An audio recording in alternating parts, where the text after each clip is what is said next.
Box office దగ్గర icon star Allu Arjun నటించిన sensational movie Pushpa 2 cinema remarkable openings తో బాక్సాఫీస్ ను రేంజ్ లో షేక్ చేస్తూ మాస్ రచ్చ చేస్తుంది. సినిమా మొదటి రోజు కలెక్షన్ల పరంగా టాలీవుడ్ లో బిగ్గెస్ట్ రికార్డుల బెండు తీయగా అన్ని ఏరియాలలో కూడా ఎక్సలెంట్ ఓపెనింగ్స్ ని నమోదు చేసింది. టాలీవుడ్ లో మెయిన్ ఏరియాలలో ఒకటైన ఆర్టీసీ ఎక్స్ రోడ్ లో సినిమాల క్రేజ్ పవర్ మరో రేంజ్ లో ఉంటుంది. మొదటి రోజు ఇక్కడ ఎలాంటి కలెక్షన్స్ వస్తాయని అందరూ ఆశగా ఎదురు చూస్తూ ఉంటారు. కాగా రీసెంట్ గా మొదటి రోజు ఇక్కడ కోటికి పైగా గ్రాస్ కలెక్షన్ సొంతం చేసుకుని Tollywood man of masses NTR నటించిన బ్లాక్ బస్టర్ దేవర పార్ట్ 1 రికార్డు కొట్టింది. ఏకంగా 1.17 కోట్ల రేంజ్ గ్రాస్ వసూలను ఇక్కడ అందుకొని సరికొత్త రికార్డును నమోదు చేసింది. కానీ ఇప్పుడు ఆ రికార్డు ఇండియాలోనే మోస్ట్ అవైటెడ్ మూవీగా మారిన పుష్ప 2 సినిమా బ్రేక్ చేసి కొత్త రికార్డును నమోదు చేసింది. రిలీజ్ కి ముందు రోజే స్పెషల్ ప్రీమియర్స్ పడగా ఆ కలెక్షన్స్ అలాగే మొదటి రోజు కలెక్షన్లతో కలిపి పుష్ప 2 మూవీ ఏకంగా 1.65 కోట్ల రేంజ్ లో గ్రాస్ కలెక్షన్ అందుకొని సెన్సేషన్ ను క్రియేట్ చేసింది. ఇక్కడ అందులో ప్రీమియర్స్ ద్వారా సుమారు 60 లక్షల వరకు గ్రాస్ కలెక్షన్ సొంతమయ్యాయి. ఓవరాల్ గా డే 1 కలెక్షన్ల పరంగానే చూసుకుంటే మట్టుకు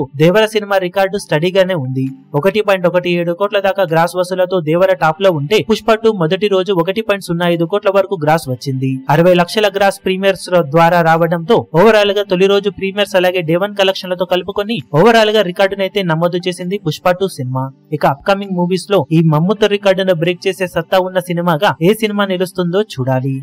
ఈ వీడియో మీకు నచ్చినట్లయితే లైక్ చేయండి, షేర్ చేయండి, ఛానల్ ను సబ్స్క్రైబ్ చేయడం మాత్రం మరవకండి. ఏ చిన్న అప్డేట్ ను మిస్ అవ్వకూడదు అనుకుంటే బెల్ ఐకాన్ ను ప్రెస్ చేయండి.